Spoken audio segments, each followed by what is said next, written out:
जय श्री गुरु महाराज, जय श्री महागणेश, जय श्री लक्ष्मी नारायण भगवान की जय। श्री विष्णु पुराण पंचम अंश 18वां अध्याय। भगवान का मथुरा को परित्याग, गोपियों की विरह कथा और अक्रूर जी का मोह। ओम नमो नारायणाय नमः। श्री पराशर जी बोले, हे मित्र, यदुवंशी अक्रूर जी ने इस प्रकार चिंतन करते श्री गोविंद जी के पास पहुंचकर उनके चरणों में सिर झुकाते हुए मैं अक्रूर हूँ ऐसा कहकर प्रणाम किया।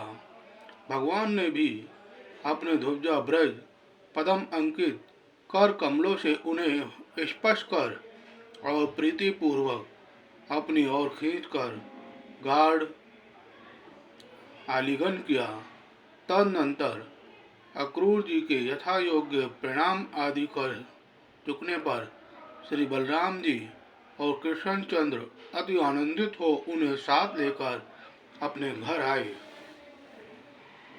फिर उनके द्वारा सत्कृत होकर यथा योग्य भोजन आदि कर चुकने पर अक्रूर ने उनसे वह संपूर्ण वृत्तांत कहना आरंभ किया, जैसे कि दुरात्मा दानव कंस ने आनक, दुंदुभि, वसुदेव और देवी देवकी जी को डांटा था, तथा जिस प्रकार वह दुरात्मा अपने पिता उग्रसेन से दुर्व्यवहार कर रहा है और जिस लिए उसने उन्हें अक्रूर जी को वृंदावन भेजा है। तदनंतर देवकी नंदन ने यह संपूर्ण वृत्तांत विस्तार पूर्वक सुनकर कहा, हे दानपते, यह सब बातें मुझे मालूम हो गई। हे महाभाग, इस विषय में मुझे जो उपयुक्त जान पड़ेगा वही करूँगा। अब तुम कंस को मेरे द्वारा मरा हुआ ही समझो, इसमें किसी और तरह का विचार ना करो। भैया बलराम और मैं दोनों ही कल तुम्हारे मथुरा चलेंगे। हमारे साथ ही दूसरे बड़े बूढ़े गोप भी बहुत सा उपहार लेकर जाएंगे। हे वीर, आप यह रात्रि सुखपूर्वक बिताइए, किसी प्रकार की चिंता न कीजिए। 3 रात्रि के भीतर मैं कंस को उनके अनुचरों सहित अवश्य मार डालूंगा। जय श्री हरि। श्री पराशर जी बोले, तदनंतर अक्रूर जी श्री कृष्णचंद्र और बलराम जी संपूर्ण गोपों को कंस की आज्ञा सुना नंदगोप के घर सो गए। दूसरे दिन निर्मल प्रभात काल होते ही महातेज स्वामी राम और कृष्ण को अक्रूर के साथ मथुरा चलने की तैयारी करते देख, जिनकी भुजाओं के कंकण ढीले हो गए हैं, वे गोपियां नेत्रों में आंसू भरकर तथा दुखार्त होकर दीर्घ निश्वास छोड़ती हुई परस्पर कहने लगी, अब मथुरापुरी जाकर श्री कृष्णचंद्र फिर गोकुल में क्यों आने लगे, क्योंकि वहाँ तो ये अपने कानों से नगर नारियों के मधुर आलारोप मधु का ही पान करेंगे। नगर की दिग्गंध वनिताओं के विलास युक्त वचनों के रसपान में आसक्त होकर फिर इनका चित्त गावरी गोपियों की ओर क्यों आने जाने लगा। आज निर्दयी दुरात्मा विधाता ने समस्त ब्रज के सारभूत सर्वस्वरूप श्री हरि को हर कर हम गोप नारियों पर घोर आघात किया है। नगर की नारियों में भावपूर्ण मुस्कानमयी बोली, विलास, ललित गति और कटाक्षपूर्ण चितवन की स्वभाव से ही अधिकता होती है। उनके विलास बंधनों से बंधकर यह ग्राम्य हरि फिर किस युक्ति से तुम्हारे पास आवेगा। देखो देखो, क्रूर एवं निर्दयी अक्रूर के बहकाने में आकर यह कृष्णचंद्र रथ पर चढ़े हुए मथुरा जा रहे हैं। यह नरसन अक्रूर क्या अनुरागी जनों के हृदय का भाव तनिक भी नहीं जानता। जो यह इस प्रकार हमारे नयन आनंद वर्धन नंद नंदन को अत्यंत लिए जाता है। देखो, यह अत्यंत निठुर गोविंद राम के साथ रथ पर चढ़कर जा रहे हैं। अरे, इन्हें रोकने में स्थिरता करो। मुझ पर गुरुजनों के सामने ऐसा करने में असमर्थता प्रकट करने वाली किसी गोपी को लक्ष्य करके उसने फिर कहा, अरे तू क्या कर रही है कि अपने गुरुजनों के सामने हम ऐसा नहीं कर सकती। भला सब विग्रह अग्नि से भस्मीभूत हुई हम लोगों का गुरुजन क्या करेंगे। देखो, यह नंदगोप आदि गोपगण भी उन्हीं के साथ जाने की तैयारी कर रहे हैं। इनमें से भी कोई गोविंद को लौटाने का प्रयत्न नहीं करता। आज की रात्रि मथुरा वासिनी स्त्रियों के लिए सुंदर प्रभात वाली हुई है, क्योंकि आज उनके नयन से भ्रंग श्री अच्युत के मुख अरविंद का मकरंद पान करेंगे। जो लोग इधर से बिना रोक टोक श्री कृष्ण चंद्र का अनुगमन कर रहे हैं वे धन्य है, क्योंकि वे उनका दर्शन करते हुए अपने रोमांच युक्त शरीर का वहन करेंगे। आज श्री गोविंद के अंग प्रत्यंगों को देखकर मथुरा वासियों के नेत्रों को अत्यंत महाउत्सव होगा। आज ना जाने उन भाग्यशालिनियों ने ऐसा कौन शुभ स्वप्न देखा है जो वे कांति में विशाल नयनों वाली मथुरापुरी की स्त्रियां स्वस्थता पूर्वक श्री अधोजज को निहारेंगी। अहो, निष्ठुर विधाता ने गोपियों को महानिधि दिखलाकर आज उनके नेत्र निकाल लिए। देखो, हमारे प्रति श्री हरि के अनुराग में शिथिलता आ जाने से हमारे हाथों के कंकण भी तुरंत ही ढीले पड़ गए। भला हम जैसी दुखिनी अबलाओं पर किसे दया न आवेगी। परंतु देखो, यह क्रूर हृदय अक्रूर तो बड़ी शीघ्रता से घोड़ों को हाँक रहा है। देखो, यह कृष्ण चंद्र के रथ की धूली दिखलाई दे रही है, किंतु हाँ, अब तो श्री हरि इतनी दूर चले गए कि वह धूली भी नहीं दिखती। श्री प्राशर बोले, इस प्रकार गोपियों के अति अनुराग सहित देखते देखते श्री कृष्ण चंद्र ने बलराम जी के सहित ब्रज भूमि को त्याग दिया। तब वे राम कृष्ण और अक्रूर शीर्षगामी घोड़ों वाले रथ से चलते चलते माध्याह्न के समय यमुना तट पर आ गए। वहां पहुंचने पर अक्रूर ने श्री कृष्ण चंद्र से कहा, जब तक मैं यमुना जल में माध्यकालीन उपासना से निवृत्त होऊं, तब तक आप दोनों यहीं विराजें। श्री प्राचर जी बोले, हे विप्र, तब भगवान के बहुत अच्छा कहने पर महामती अक्रूर जी यमुना जल में घुसकर स्नान और आचमन आदि के अनंतर पर ब्रह्मा का ध्यान करने लगे। उस समय उन्होंने देखा कि बलभद्र जी सहज पर्णवली से सुशोभित हैं।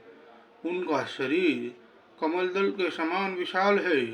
वे वासुकी और रंभ आदि महासर्पों से घिरकर उनसे प्रशंसित हो रहे हैं तथा अत्यंत सुगंधित वनमालाओं से विभूषित हैं। वे दो श्याम वस्त्र धारण किए हैं, सुंदर कन भूषण पहने, मनोहर कुंडली गंडुली मारे जल के भीतर विराजमान है। उनकी गोद में उन्होंने आनंद में कमल भूषण श्री कृष्ण चंद्र को देखा, जो मेघ के समान श्याम वर्ण, कुछ लाल लाल विशाल नयन वाले, चतुर्भुज मनोहर अंगो पांगो वाले, शंख चक्र आदि आयुधों से सुशोभित हैं, जो पीताम्बर पहने हुए हैं, विचित्र वन माला से विभूषित हैं, इंद्रधनुष और विद्युत माला मंडित सजल मेघ के समान जान पड़ते हैं तथा जिनके वसय स्थल में श्रीवत्सिन और कानों में देदीप्यमान मकराकृत कुंडल विराजमान है। सनकादि मुनिजन और निष्पाप सिद्ध तथा योगीजन उस जल में ही स्थित होकर नासिकाग्र दृष्टि से उन श्री कृष्ण चंद्र का ही चिंतन कर रहे हैं। जय श्री हरि। इस प्रकार वह राम और कृष्ण को पहचान कर अक्रूर जी बड़े ही विस्मित हुए और सोचने लगे कि ये यहाँ इतनी स्थिरता से रथ से कैसे आ गए। जब उन्होंने कुछ कहना चाहा तो भगवान ने उनकी वाणी रोक दी। तब वह जल से निकलकर रथ के पास आए और देखा कि वहाँ भी राम और कृष्ण दोनों ही मनुष्य शरीर से पूर्व रथ पर बैठे हुए हैं। तदनंतर उन्होंने जल में घुसकर उन्हें फिर गंधर्व, सिद्ध, मुनि और नाग आदियों से स्तुति करते हुए देखा। तब तो दानपति अक्रूर जी वास्तविक रहस्य जानकर उन सर्व ज्ञान में अच्युत भगवान की स्तुति करने लगे। ओम नमो नारायणाय नमः। ओम नमो नारायणाय नमः। ओम नमो नारायणाय नमः। अक्रूर जी बोले, जो सन्मात्र स्वरूप अचिंत्य महिम सर्वव्यापक तथा कार्य रूप से अनेक और कारण रूप से एक रूप है, उन परमात्मा को नमस्कार है, नमस्कार है। हे अचिंतनीय प्रभु, आप सब स्वरूप एवं हवि स्वरूप परमेश्वर को नमस्कार है। आप बुद्धि से अतीत और प्रकृति से परे हैं, आपको बारंबार नमस्कार है। आप भूत स्वरूप, इंद्रिय स्वरूप और प्रधान स्वरूप हैं तथा आप ही जीव, आत्मा और परमात्मा हैं।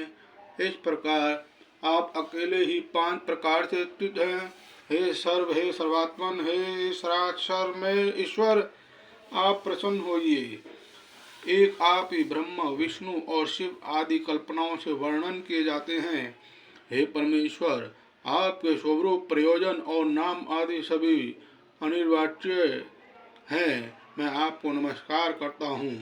हे नाथ, जहाँ नाम और जाति आदि कल्पनाओं का सर्वदा अभाव है, वहाँ आप वही नित्य अविकारी और अजन्मा पर ब्रह्मा है।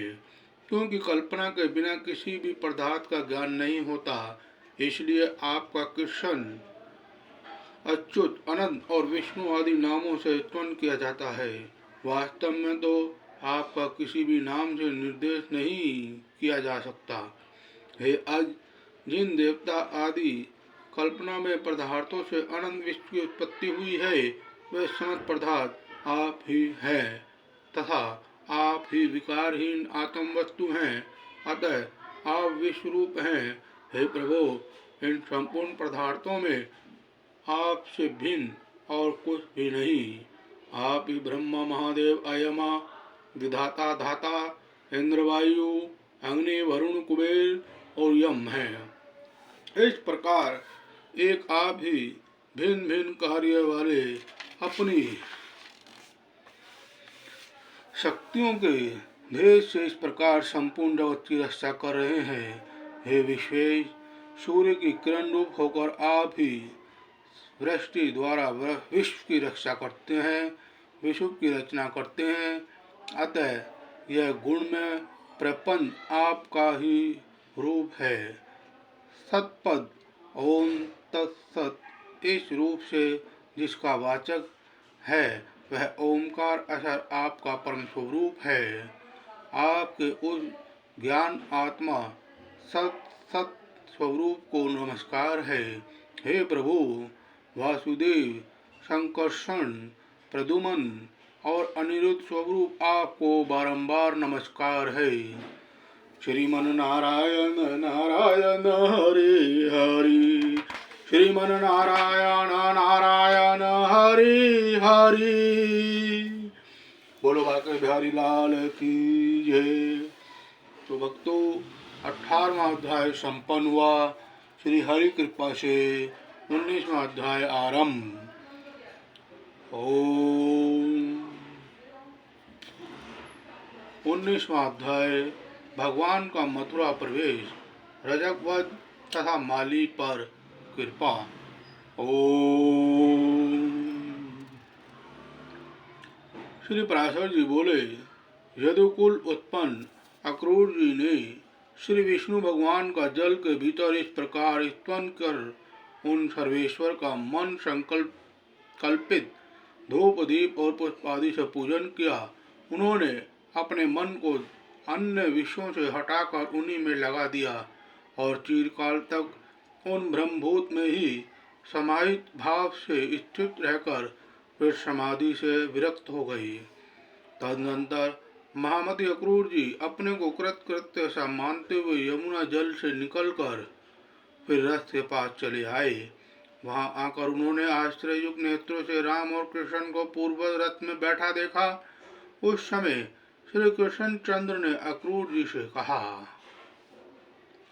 श्री कृष्ण जी बोले, अक्रूर जी, आपने अवश्य ही यमुना जल में कोई आश्चर्यजनक बात देखी है, क्योंकि आपके नेत्र आश्चर्यचकित दिख पड़ते हैं। अक्रूर जी बोलते हैं, हे अच्युत, मैंने यमुना जल में जो आश्चर्य देखा है उसे मैं इस समय भी अपने सामने मूर्तिमान देख रहा हूँ। हे कृष्ण, यह महान आश्चर्य में जगत जिस महात्मा का स्वरूप है, उन्हीं परम आश्चर्य स्वरूप आपके साथ मेरा समागम हुआ है। हे मधुसूदन, अब उस आश्चर्य के विषय में और अधिक कहने से लाभ ही क्या है। चलो, हमें शिरडी मथुरा पहुंचना है। मुझे कंस से बहुत भय लगता है। दूसरे के दिए हुए आनंद से जीने वाले पुरुषों के जीवन को धिक्कार है। ऐसा कहकर अक्रूर जी ने वायु के समान वेग वाले घोड़ों को हाँका और शामकाल के समय मथुरापुरी में पहुंच गए। जय श्री हरि। मथुरापुरी में देखकर अक्रूर ने राम और कृष्ण से कहा, हे वीरवरों, अब मैं अकेला ही रथ से जाऊंगा, आप दोनों पैदल चले आवे। मथुरा में पहुंचकर आप वसुदेव जी के घर ना जाएं, क्योंकि आपके कारण ही उन वृंद वसुदेव जी का कंस सर्वदा निरादर करता रहता है। जय श्री हरि। श्री पराशर जी बोले, ऐसा कह अक्रूर जी मथुरापुरी में चले गए। उनके पीछे राम और कृष्ण भी नगर में प्रवेश कर राजमार्ग पर आए।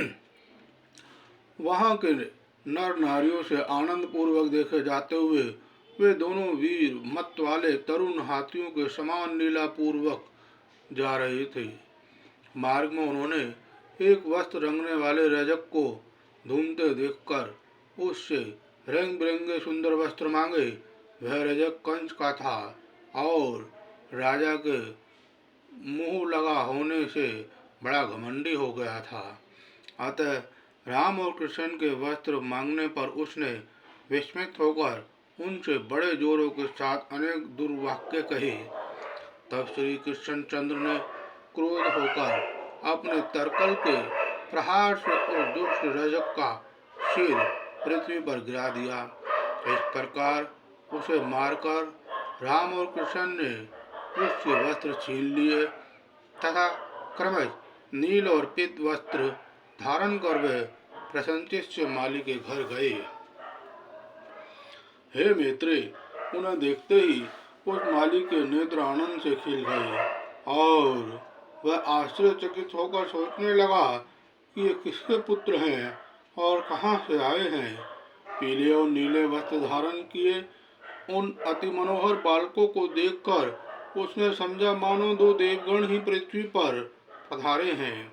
जब उन विकसित मुख कमल बालकों ने उससे पुष्प मांगे और उसने अपने दोनों हाथ पृथ्वी पर टेक कर सिर से भूमि को स्पर्श किया, फिर उस माली ने कहा, हे नाथ, आप लोग बड़े ही कृपालु हैं जो मेरे घर पधारे। मैं धन्य हूँ, क्योंकि आज मैं आपका पूजन कर सकूंगा। तदनंतर उसने देखिए, ये बहुत सुंदर है, ये बहुत सुंदर है, इस प्रकार प्रसन्न मुख से लुभा लुभा कर उन्हें इच्छानुसार पुष्प दिए। उसने उन दोनों पुरुष श्रेष्ठों को पुनः पुनः नमस्कार प्रणाम कर अति निर्मल और सुगंधित मनोहर पुष्प दिए। तब कृष्ण चंद्र ने भी प्रसन्न होकर उस माली को वह वर दिया कि हे भद्र, मेरे आश्रित रहने वाली लक्ष्मी तुझे कभी ना छोड़ेगी। हे सौम्य, तेरे बल और धन का ह्रास कभी ना होगा, और जब तक दिन सूर्य की सत्ता रहेगी तब तक तेरी संतान का अच्छेद ना होगा। तू भी यावत जीवन नाना प्रकार के भोग भोगता हुआ अंत में मेरी कृपा से मेरा स्मरण करने के कारण दिव्य लोक को प्राप्त होगा। हे भद्र, तेरा मन सर्वदा धर्मपरायण रहेगा तथा तेरे वंश में जन्म लेने वालों की आयु दीर्घ होगी। हे महाभाग, जब तक सूर्य रहेगा तब तक तेरे वंश में उत्पन्न हुआ कोई भी व्यक्ति उपसर्ग, आस्मित रोग आदि दोषों को प्राप्त न होगा। श्री पराशर जी बोले, हे मुनिश्रेष्ठ, ऐसा कहकर श्री कृष्ण चंद्र बलभद्र जी के सहित मालाकार से पूजित हो उसके घर से चल दिए। ओम नमो नारायण नमः। तो भक्तों, 19वां अध्याय संपन्न हुआ। अब श्री हरि के आदेश से अगले वीडियो में हम आपको 20वां अध्याय सुनाएंगे। जय श्री हरि।